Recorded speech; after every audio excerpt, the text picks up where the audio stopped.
The church doors opened just before billionaire Andrew Vance could say his vows. Maya Brooks stepped inside beside a thin man holding an old wedding photograph. Evelyn Shaw turned from the altar, and her bouquet slipped from her hands. "Tuck," she whispered, using a name no guest had ever heard. The man stared back at the woman who had declared him dead 3 years earlier. Andrew looked from the photograph to his fiancée in disbelief. But Thomas Hale being alive was only the first secret. Detectives had just found evidence suggesting his boating accident had never been an accident at all. Before we begin, tell us in the comments where you are watching from, and subscribe if you believe one careful person can sometimes notice what everyone else has missed. Maya Brooks had worked at billionaire Andrew Vance's estate for 4 years, but every Thursday afternoon, she changed out of her Lavender Maid uniform and spent 3 hours volunteering at Riverside Rehabilitation Center. Years earlier, the center had helped her aunt learn to walk again after a serious accident, and Maya never forgot the patience the staff had shown her family. She read to patients, helped organize activity rooms, carried coffee, and sometimes simply sat with people who had no visitors. That was how she met a quiet man everyone called Tom Harris. He was in his late 30s, thin from years of recovery, with a pale scar near his temple and another old surgical scar across his left shoulder. He spoke politely, remembered ordinary things, and could hold a conversation. But when anyone asked about his life before the accident, whole sections of his memory seemed to disappear. Tom had been found 3 years earlier after fishermen spotted him clinging to broken wreckage miles down the coast. He had suffered a severe head injury, exposure, and several broken bones. No wallet or identification had been recovered with him. He remembered the first name Tom and, much later, the sound of a surname that seemed like Harris, so the center used it while social workers continued trying to identify him. His fingerprints produced no useful match. His face had appeared in missing person notices, but no family came forward. Over time, he remembered fragments: a blue kitchen, a dog barking near water, the smell of cedar, a woman laughing while an old song played, but never enough to connect those pieces to an address or full name. Doctors called it partial traumatic memory loss. They warned everyone not to force answers. A memory pushed too hard could become confused with suggestion. Maya respected that. She never treated Tom like a mystery to solve. Then, one Thursday afternoon, she saw a photograph that changed everything. A rehabilitation aide was helping Tom sort through the few belongings that had been stored with him since his rescue. Most were useless: a damaged keyring, a water-stained wallet with no readable cards, 2 coins, and several photographs stuck together from seawater. One photograph had finally been separated and dried enough to handle. It showed a younger Tom standing outside a small lakeside chapel in a dark suit. Beside him was a blonde woman in a simple ivory wedding dress. Maya stopped walking. She knew that face. The hairstyle was different and the woman looked younger, but the eyes, cheekbones, and small pale mark near her left eyebrow were unmistakable. Maya had served breakfast to that same woman only that morning. She was Evelyn Shaw, Andrew Vance's fiancée, and their wedding was less than 2 weeks away. Maya did not tell Tom what she thought. She asked the aide whether the photograph had been catalogued when Tom arrived. The aide checked the old property record and confirmed it had come from his damaged wallet. With the rehabilitation director present, Maya was allowed to look at the back without removing it from the protective sleeve. Most of the writing had faded, but one line remained readable: Thomas and Evelyn Price. Maya felt a cold weight settle in her stomach.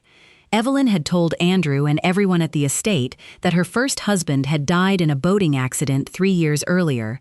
She rarely spoke about him, saying the loss had been too painful.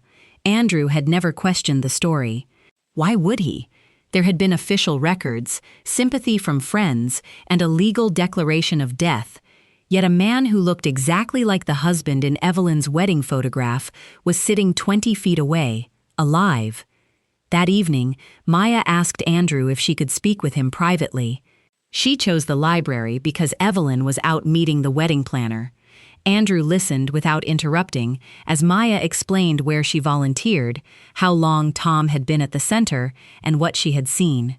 She did not say, "Your fiancé is lying." She said only that the photograph needed to be checked. Andrew's expression changed when Maya placed a printed copy of the image on his desk. He recognized Evelyn immediately. For several seconds he said nothing. Then he asked whether the man had identified her. Maya admitted he had not been asked yet because his condition made suggestion dangerous. Andrew appreciated that caution, but the photograph still disturbed him. He called Evelyn and asked her to come home. What happened next made Maya's discovery look far less certain than it had 10 minutes earlier. Evelyn entered the library carrying a wedding folder and smiled until she saw the photograph. She recovered quickly. She said the woman did resemble her, but insisted it was not unusual for two people to look alike in an old, damaged picture. When Andrew mentioned the name Evelyn Price, she calmly explained that Price had been her surname during her first marriage. Then she opened a locked file on her tablet and showed Andrew copies of official records connected to her late husband, Thomas Hale. His boat had disappeared during bad weather. Search teams had found wreckage but no body. After the required legal process, he had been declared dead, and Evelyn had eventually rebuilt her life. She even produced the court declaration and insurance correspondence. "I told you I was married before," she reminded Andrew. "I never hid that." Then she looked at Maya. Her voice remained soft, but the accusation beneath it was clear. "What exactly are you hoping to get from this?" Maya felt the insult, but she did not answer with anger. She said she wanted nothing except the truth. Evelyn asked whether Maya had considered what would happen if she dragged a confused patient into a wedding scandal because of one photograph. Andrew stepped in and told Evelyn that Maya had brought the matter to him privately, not publicly. Still, the legal papers mattered. Thomas Hale had been declared dead. The man at Riverside was known as Tom Harris. He had never identified Evelyn, never asked for her, and apparently could not even remember his own full name. Andrew told Maya he would not punish her for raising a concern, but he asked her to stop investigating Evelyn herself. If there was anything real, it needed to be handled through the rehabilitation center and proper authorities. Maya agreed. She had no desire to become judge or detective. But one question followed her home. If Evelyn truly believed Thomas was dead, why had her hand trembled when Andrew first placed the photograph on the desk? The next afternoon, Maya returned to Riverside and told the director exactly what had happened. The director contacted a detective who worked with long-term unidentified patient cases and agreed that Tom should not be pushed. The detective first wanted to know whether the photograph meant anything to him without being told who the woman was. Tom sat in a quiet consultation room while Maya remained several feet away. The director placed the protected photograph on the table and asked him to look at it at his own pace. Tom studied his younger face first. His fingers touched the scar near his temple. Then his eyes moved to the blonde woman beside him. For almost a minute he said nothing. Maya waited for recognition, fear, anger, anything. Instead, Tom slowly pushed the photograph back across the table and shook his head. "I'm sorry," he whispered. "I don't know that woman." Thomas's answer stayed with Maya long after she left Riverside. Andrew had been cautious for a reason, and now even the man in the photograph could not confirm her suspicion. The next morning, Maya returned to work at the Vance estate and kept her attention on ordinary duties. She did not question Evelyn, search her belongings, or mention the photograph to anyone on staff. Andrew treated her politely, though there was a new distance in his manner. Evelyn was warmer than Maya expected. She thanked her for letting the matter rest and spoke about final wedding arrangements as if the strange photograph had already been explained. For several hours, Maya wondered whether she really had mistaken resemblance for truth. Then Riverside's director called. The detective had searched marriage records for Thomas Hale and Evelyn Shaw and found nothing. On paper, there had never been a marriage between those two names. That result seemed to weaken Maya's theory even further, until she remembered the faded writing on the photograph, Evelyn Price. The detective searched again, this time using the former surname. A marriage license appeared within minutes. 6 years earlier, Evelyn Price had married a man named Thomas Tucker Hale in a small county near Lake Bellamy. The date matched the photograph. The groom's age, height, and birth month were also consistent with the patient at Riverside. Maya felt relief, but the detective warned her that a matching name and photograph still did not legally identify Tom Harris. People could resemble relatives. Records could contain errors. The next step had to come from evidence Thomas could not accidentally remember because someone suggested it to him. The detective requested old medical and dental records connected to Thomas Tucker Hale, while Riverside's director searched the patient's current files for distinctive injuries. The comparison took 2 days. Thomas Hale's old dentist had repaired an unusual broken molar with a specific 3-surface filling after a bicycle accident in his 20s. Riverside's Tom had the same repair in the same tooth. More important, Thomas Hale had undergone surgery on his left shoulder after a high school sports injury. His old hospital record described the placement of 2 small surgical anchors. A new scan at Riverside showed those same anchors in the same positions. The detective no longer treated the identification as a theory. Tom Harris was Thomas Tucker Hale. For the first time in 3 years, the man at Riverside had a verified legal name. Yet the discovery created a harder question. If Evelyn had truly been married to him, why had she not recognized the possibility that an unidentified survivor could be her husband?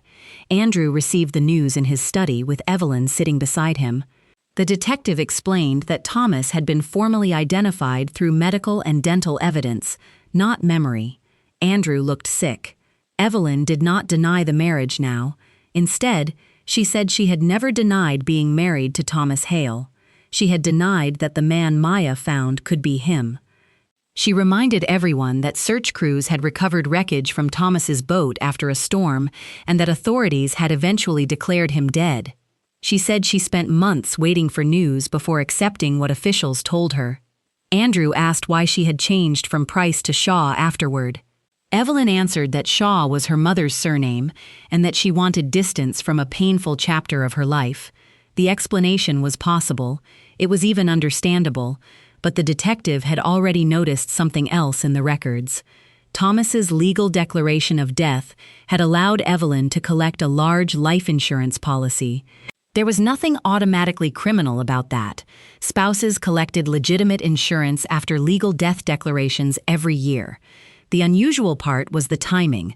6 months before the boating accident, the policy had been increased substantially. Evelyn had signed the application with Thomas. She said the increase was part of ordinary estate planning after he started a new business.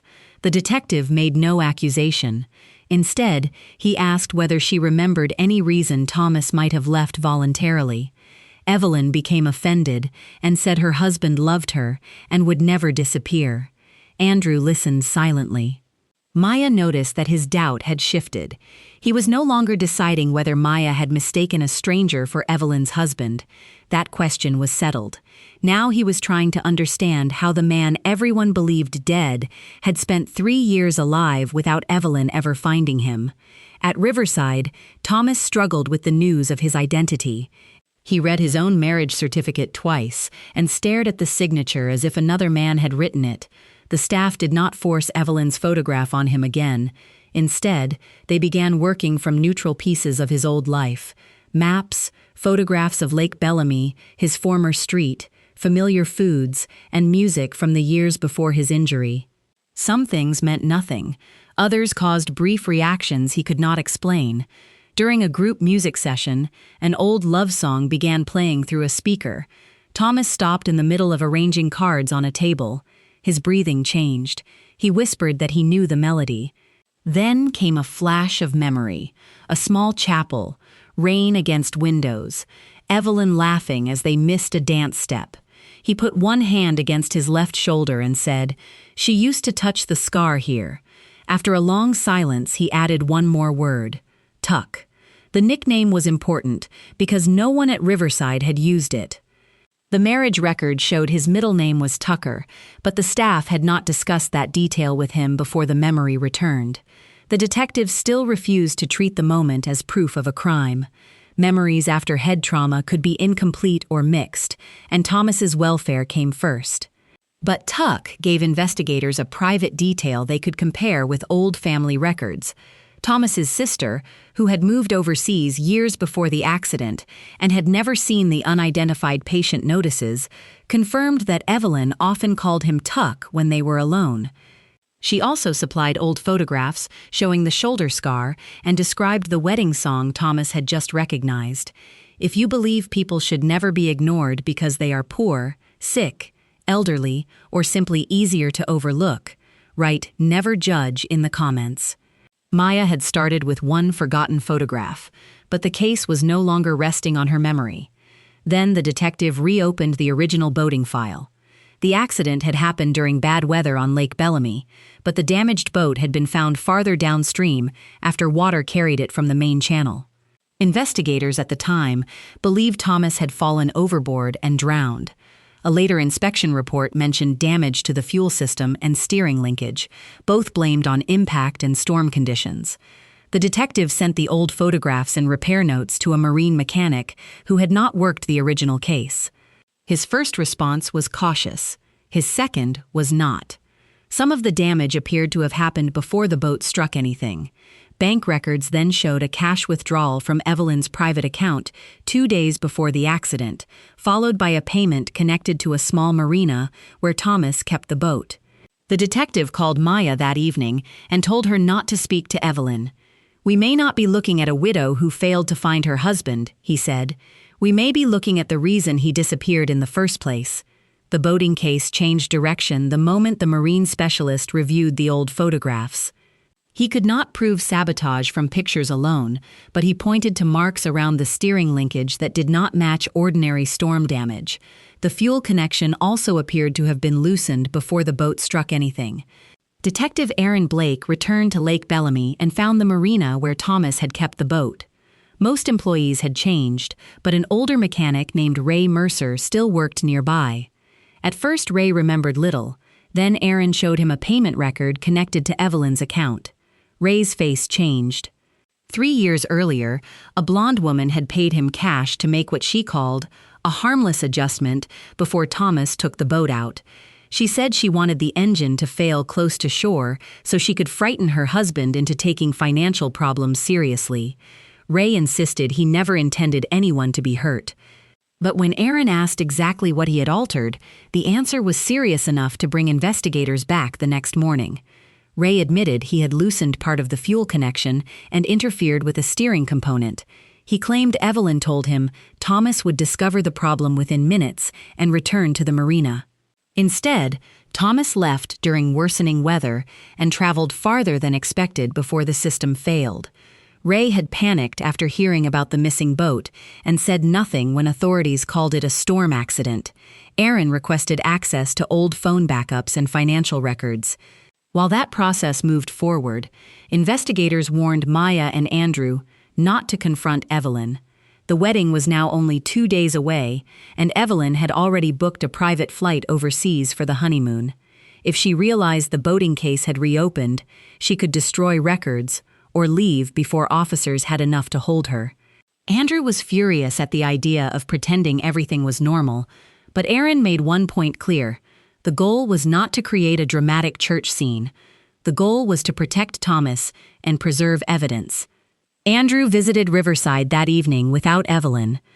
He met Thomas in a quiet family room with Maya, the rehabilitation director, and Aaron present. Thomas looked stronger than he had in the old photograph, but he still carried the careful movements of someone whose body had spent years relearning ordinary things. Andrew did not treat him like a rival. He apologized for entering a life he had never known existed. Thomas told him there was nothing to apologize for. "You believed what she told you," he said. "So did everyone." Andrew showed him a recent photograph of Evelyn from the wedding announcement. Thomas studied it without the confusion he had shown before. He still did not remember their whole marriage, but the name Tuck, the song, the shoulder scar, and the lakeside chapel had begun connecting into something real. Then he surprised everyone. He asked if he could see Evelyn in person. The rehabilitation director worried that such a meeting could overwhelm him. Thomas said he understood. He was not asking to confront her alone or force his memory to return. He wanted to stand in the same room and see what happened. His doctor examined him the next morning and agreed he was medically stable enough for a short supervised trip. Aaron approved only if Thomas traveled voluntarily with a staff member and officers remained nearby. Meanwhile, investigators found another piece of the timeline. Evelyn had begun shifting money between accounts and changing her contact information before Thomas was legally declared dead. She also stopped using the surname Price months before meeting Andrew. None of that proved attempted murder by itself, but together with Ray's statement and the insurance increase, it gave prosecutors far more than Maya's original photograph. Then Aaron received word that an old backup of Ray's phone might still contain messages from the week of the accident. Wedding morning arrived under bright spring sunlight. Hundreds of guests filled St. Matthew's Church, unaware that plainclothes officers were positioned near the entrances and parking area. Andrew had already told Aaron he would not complete the marriage. He agreed to keep the public schedule unchanged, only until investigators finished securing the final evidence and Evelyn could be approached safely. Evelyn entered in an ivory gown, calm and elegant, smiling toward guests as though the last week had never happened. Maya stood near the rear of the church in her lavender Maid uniform because Evelyn had insisted the household staff help with the reception arrangements. She could see Andrew at the altar. He looked composed from a distance, but his hands were tightly clasped. The ceremony moved through prayers and readings while Maya watched the rear entrance. Thomas was still on the road with the rehabilitation director and a detective. Then Maya's phone vibrated once. The message contained only 4 words. Thomas is here now. Maya stepped quietly into the vestibule. Thomas stood beyond the inner doors wearing a simple dark suit. He looked pale but steady. In one hand he carried the original water-damaged wedding photograph sealed inside a clear protective sleeve. Aaron reminded him that he could leave at any moment. Thomas shook his head. I need to see her. Inside the church, the minister had reached the vows. Andrew turned slightly toward the back, waiting. Maya put both hands on the heavy wooden doors and pulled them open. The hinges gave a low sound that carried through the church. Heads turned row by row. Sunlight poured through the entrance behind Maya and Thomas. For one long second, nobody moved. Maya walked beside Thomas into the aisle. She did not pull him or present him like evidence. He chose every step himself. Evelyn looked toward the doors with irritation at first, then confusion. Thomas raised the photograph just enough for her to see it. The color left her face. Her bouquet slipped from her fingers and landed softly against the stone floor. Andrew turned fully toward her. Thomas stopped halfway down the aisle. Evelyn stared at the scar near his temple, then at the photograph. Her lips moved before she seemed able to stop them. Tuck? She whispered. The name was quiet, but the church microphone carried enough of it for the first rows to hear. Aaron, standing near the side aisle, did not rush forward. He simply watched. Evelyn's own reaction had just destroyed her claim that the man was a stranger. Thomas's breathing became uneven. The rehabilitation director moved closer, ready to take him outside, but he lifted one hand and asked for a moment. He looked at Evelyn, and something shifted behind his eyes. He saw flashes. The marina, wet boards beneath his shoes, Evelyn standing beside the boat with her coat pulled tight against the wind. He remembered asking why she had come so early. He remembered her touching his arm and telling him not to worry about the engine. Then another sentence returned, one that made him grip the photograph harder. Andrew saw his expression change. Aaron stepped closer and asked whether Thomas needed to sit. Thomas shook his head. She said something before I left the dock, he whispered. Evelyn suddenly backed away from the altar. Thomas looked directly at her and repeated the words that had been buried for 3 years. She told me, by tonight, you won't be my problem anymore. Thomas's words moved through the church like a cold draft, but Detective Aaron Blake did not treat them as a confession from Evelyn or as proof by themselves. He stepped between Evelyn and the aisle and asked her to remain where she was while another officer quietly closed the side doors. Andrew did not move toward her.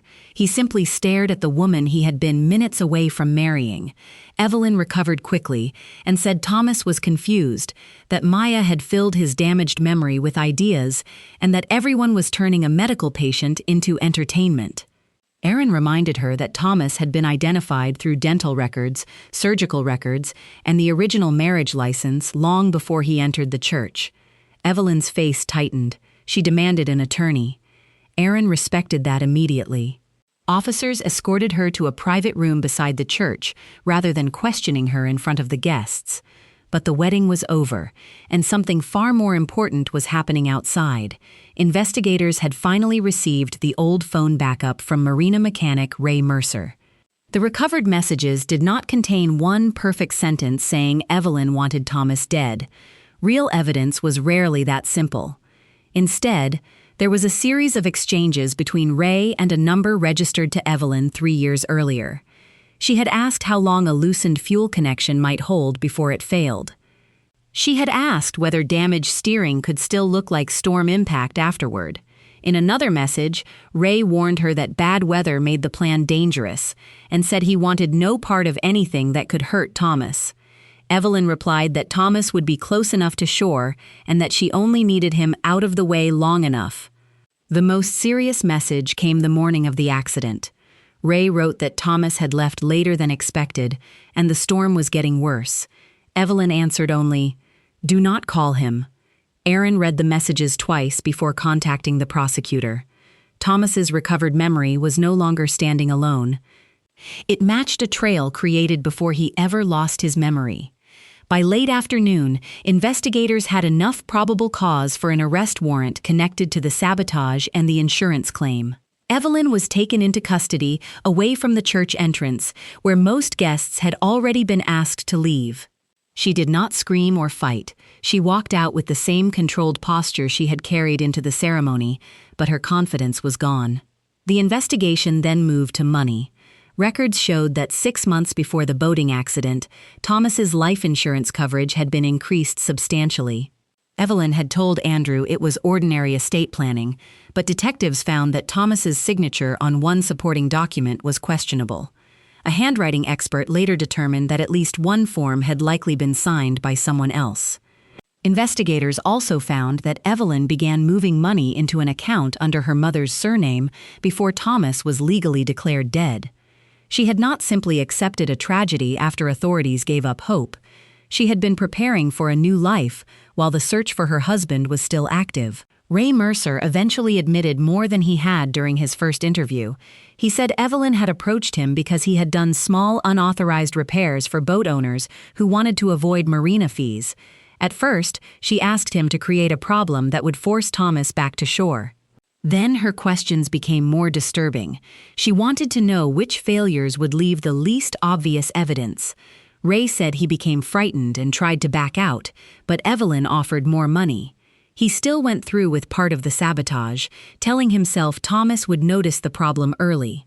That choice would follow him for the rest of his life. Prosecutors later charged him for his role, while Evelyn faced charges tied to attempted murder, insurance fraud, conspiracy, falsifying financial records, and obstruction. The exact charges would be decided in court, not in a church aisle. Andrew understood that distinction. He also understood something else that hurt nearly as much. Maya had brought him the first warning quietly, and he had almost allowed official-looking papers to silence the one person who had noticed the truth. Thomas returned to Riverside that evening exhausted. The church had restored pieces of memory, but it had not magically healed him. Some days he could remember the lake clearly. Other days, the years before the accident, remained scattered. His doctors told him recovery might continue slowly, and that some memories might never return. For the first time, that uncertainty did not terrify him. He had his real name again. His sister flew back to the United States and sat beside him for hours, showing him family photographs without demanding that he remember every face. Andrew visited once, privately. He told Thomas he would cover the rehabilitation costs through an independent fund managed by the center, with no conditions and no control over Thomas's treatment. Thomas asked why. Andrew answered that he had almost built his future on a lie that had already cost Thomas 3 years of his life. "I can't give those years back," he said, "but I can make sure money never decides how much recovery you get." Andrew also called the entire household staff together. Maya stood near the back in her lavender uniform, uncomfortable with the attention. Andrew told them exactly what he had done wrong. He had listened to Maya, but not enough. The moment Evelyn produced official papers and called Maya a maid looking for money, he had allowed class and reputation to influence how much weight he gave each person's words. He apologized publicly, not because Maya demanded it, but because the staff had watched him doubt her. He announced a new rule at the estate. Any staff member who reported a serious concern would have access to an independent review process without risking punishment for speaking up in good faith. Then he offered Maya a large personal reward. She thanked him and declined it. What she wanted was not a check for being right once. She wanted the chance to become useful in a way that would last. Riverside's director had already been thinking the same thing. Maya had shown patience with Thomas when forcing answers would have been easier. She had respected medical boundaries, reported what she knew instead of exaggerating it, and kept working through proper channels even after Thomas failed to recognize Evelyn. The center offered her a paid training path in patient advocacy and family record coordination. The work involved helping long-term patients recover missing documents, locate relatives, understand insurance problems, and communicate with agencies that often seemed impossible to navigate. Maya accepted. She continued working part-time at the Vance estate while beginning her training, then gradually moved into the rehabilitation role full-time. She never became a detective, doctor, or miracle worker. She became something quieter. The person who noticed when a name did not match, when a family story had a missing piece, or when a patient with no visitors still deserved someone to keep asking questions. 6 months later, Thomas stood beside Lake Bellamy with his sister and a rehabilitation counselor. He did not go there to chase every lost memory. He went because he was no longer afraid of the place. Across town, Maya sat with an elderly patient whose records listed 3 different surnames and no emergency contact. She opened a folder, smiled gently, and began with the first question. One forgotten photograph had once led her to a man everyone believed was dead. Now she understood that sometimes dignity begins with something much smaller, someone deciding that a person is still worth looking for. And if stories about ordinary people who choose to notice, care, and speak up mean something to you, subscribe and stay with us for the next one.